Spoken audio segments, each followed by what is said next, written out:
आज़ाद बोल इंडिया के इस वीडियो में आप देखेंगे ईरान ने दागी मिसाइलों की 79वीं लहर, सॉलिड फ्यूल मिसाइलों ने मचाया इसराइल में कहर, खुफिया ठिकानों को तबाह करने का दावा। तेल अवीव की 12 इमारतें मलबे में तब्दील, ईरानी मिसाइलों के सीधे वार से शहर में हाहाकार। लेबनान में गजा जैसी तबाही, ईसाई शहर साहिल अल्मा पर पहली बार गिरी इसराइली मिसाइलें, पूरे लेबनान को घुटनों पर लाने की बड़ी साजिश। और अब आंख के बदले आंख नहीं बल्कि आंख के बदले सर उतारने का ऐलान। IRGC कमांडर की सीधी धमकी, अब बदला बराबर का नहीं कई गुना बड़ा होगा। ये थी कुछ हेडलाइंस, खबरें होंगी इनसे ज्यादा और कुछ बहुत अहम मिक्स्ड अपडेट्स भी आपके लिए हैं। आखिर में शुरुआत करते हैं शो की। ईरान की IRGC ने ऑपरेशन ट्रू प्रॉमिस 4 की 79वीं वेव यानी 79वीं लहर का ऐलान कर दिया है।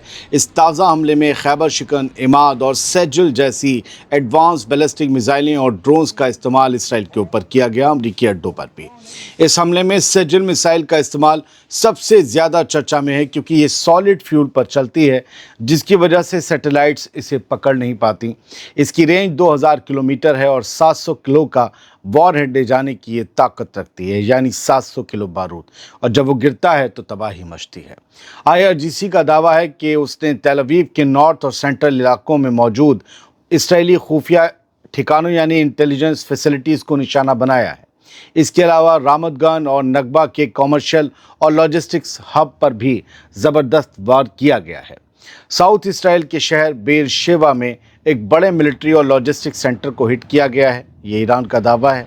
रिपोर्ट के मुताबिक ईरान के लगातार हो रहे इन हमलों की वजह से 20 लाख से ज़्यादा यहूदी सेटलर्स या इसराइली शेल्टर्स में रहने पर मजबूर हैं, जिससे इसराइल के एयर डिफेंस सिस्टम पर भारी दबाव दिख रहा है।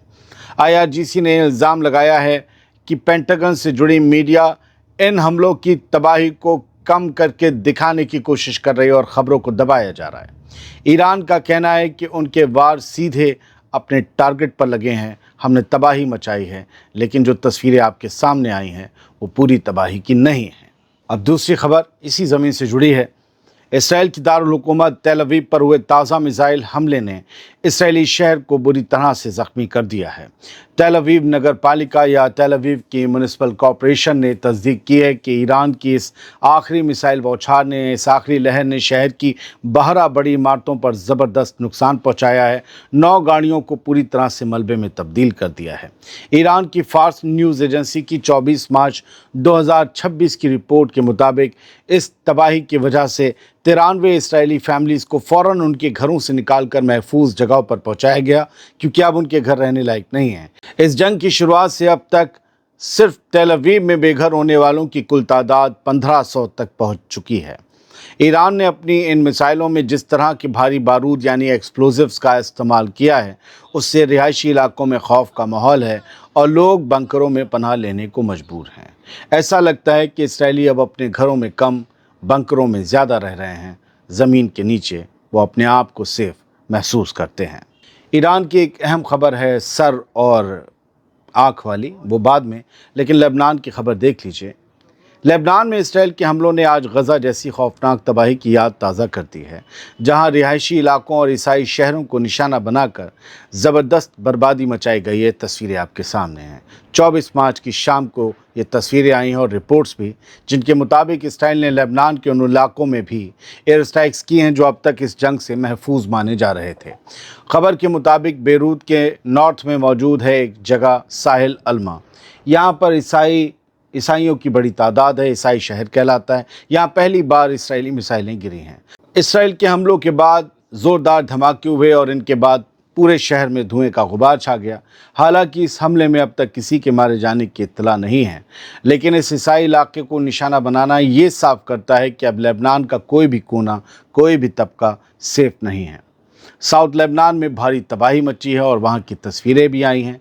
साउथ लेबनान में एक इलाका है टायर और बुर्ज, 2 इलाके हैं। इन जैसे शहरों में हालात निहायत ही संगीन हैं। इसराइली फ़ौज ने इन इलाकों में भारी बमबारी की है, जिससे कई इमारतें मलबे का ढेर बन चुकी हैं। Israeli defence minister Israel cuts ने आज ये ऐलान किया कि उसकी फ़ौज लेबनान के लितानी दरिया तक एक सिक्योरिटी जोन बनाएगी और तब तक वो पीछे नहीं हटेगी जब तक हिजबुल्लाह का ख़तरा पूरी तरह ख़त्म नहीं हो जाता। لیکن دوستو حزب اللہ کے لیے یہ وجود بچانے کی جنگ ہے۔ حزب اللہ کے بڑے لیڈر حسن فد اللہ نے اسرائیل کے اس قبضے کے اعلان کو یا پلان کو لبنان کے وجود، لبنان کے ایگزسٹنس کے لیے ایک موت کی چوٹ قرار دیا ہے۔ انہوں نے وعدہ کیا ہے کہ ان کے لڑاکے ساؤتھ لبنان کی زمین پر قبضہ کرنے کی کسی بھی کوشش کا منہ توڑ جواب دیں گے۔ لبنان کی حکومت نے بھی ایران کے سفیر، ایران کے ایمبیسڈر کو ملک چھوڑنے کا حکم دے کر اپنا غصہ ظاہر کیا۔ یہ ایک بڑا ڈیولپمنٹ ہے، کیونکہ ان کا ماننا ہے کہ اس جنگ کی وجہ سے لبنان پوری طرح برباد ہو رہا ہے، ایران کی جنگ کی وجہ سے، اور تبھی لبنان بھی اس جنگ میں کھینچا گیا ہے۔ یہ ماننا ہے لبنان کی حکومت کا۔ دوستو میرا ماننا ہے کہ اسرائیل کی تازہ ایئر اسٹرائکس اور سیکیورٹی زون بنانے کی ضد اس جنگ کو ایک ایسے موڑ پر لے آئی ہے جہاں سے واپسی کا راستہ بہت مشکل ہے۔ جب عیسائی شہروں اور رہائشی علاقوں پر بم گر رہے ہوں تو یہ صاف ہے کہ یہ صرف حزب اللہ کے خلاف کارروائی نہیں بلکہ پورے لبنان کو گھٹنوں پر لانے کی سازش ہے۔ امریکہ کی خاموشی اور اسرائیل کے بڑھتے قدم اس خطے کو ایک ایسی تباہی کی طرف دھکیل رہے ہیں جس کی امید کرنا کپا دیتا ہے۔ ایران نے آگ کے بدلے سر اتارنے کا اعلان کر کے ہر بار پہلے سے زیادہ بڑے اٹیک کا اشارہ دے دیا ہے۔ دوستو اب جنگ کی زبان اور بھی خطرناک ہو چکی ہے اور یہ سیدھا اشارہ ہے کہ آنے والے دن پہلے سے زیادہ بھاری پڑ سکتے ہیں۔ ایران کی IRGC کے سینئر کمانڈر محسن رضائی نے صاف الفاظوں میں یہ کہا ہے کہ اب آنکھ کے بدلے آنکھ والا اصول ختم ہو چکا ہے۔ اب ایک آنکھ کے بدلے ایک سر کا اصول لاگو ہوگا، اور ایک سر کے اندر تو دونوں آنکھیں آ جائیں گی۔ یعنی اگر یونائٹڈ اسٹیٹس یا اسرائیل ایران کے کسی بھی انفراسٹرکچر پر حملہ کرتے ہیں تو اس کا جواب کئی گنا زیادہ بڑا اور زیادہ تباہ کرنے والا ہوگا۔ 24 مارچ کو آئی خبروں کے مطابق محسن رضائی نے یہ بھی کہا کہ جنگ تب تک چلے گی جب تک ہر نقصان کی بھرپائی نہیں ہو جاتی، سبھی اکنامک پابندیاں ختم نہیں ہو جاتی اور یہ گارنٹی نہیں مل جاتی کہ امریکہ آگے سے ایران کے معاملوں میں کوئی دخل نہیں دے گا۔ تو یہ ایران کی طرف سے شرطیں ہیں جو عائد کی گئی ہیں۔ انہوں نے سیدھی وارننگ دیتے ہوئے کہا کہ اگر حملے جاری رہے ایران پر تو دشمن اپاہج ہو جائے گا، یعنی پیرالائز ہو جائے گا اور پرشین گلف میں ڈوب جائے گا۔ اس کے سارے جہازوں پر خطرہ ویسے بھی منڈرا رہا ہے۔ یعنی اب ایران صرف جواب دینے کی بات نہیں کر رہا بلکہ جنگ کو اور اونچے لیول پر لے جانے کا کھلا اعلان کر رہا ہے۔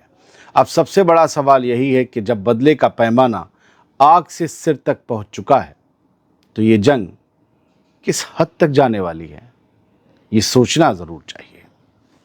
فی الحال یہ تھیں کچھ خبریں جو چھوٹے سے انداز میں اور بہت تیزی کے ساتھ آپ کو تصویروں کے ساتھ مہیا کروا دی۔ امید یہ کرتا ہوں کہ آپ کو یہ چھوٹا پروگرام پسند آیا ہوگا۔ ڈیٹیل میں ہم خبریں بناتے ہیں، چھوٹا پروگرام ہو تب بھی ڈیٹیل میں ہوں گی، 3-4 خبریں ہوں گی، بڑا پروگرام ہو تو 10, 12, 15, 20 خبریں ڈیٹیل میں ہوں گی، تو ڈیٹیل میں پورا ماجرا سمجھ میں آ جاتا ہے۔ بہت بہت شکریہ، سلامت رہیے، خوش رہیے، اور جن کسی صاحبان نے نہ کیا اور سبسکرائب آج تک اپنے اس چینل آزاد بول انڈیا کو تو کر لیجئے۔ خبروں کا خادم عادل خان آزاد آپ سے اجازت چاہتا ہے۔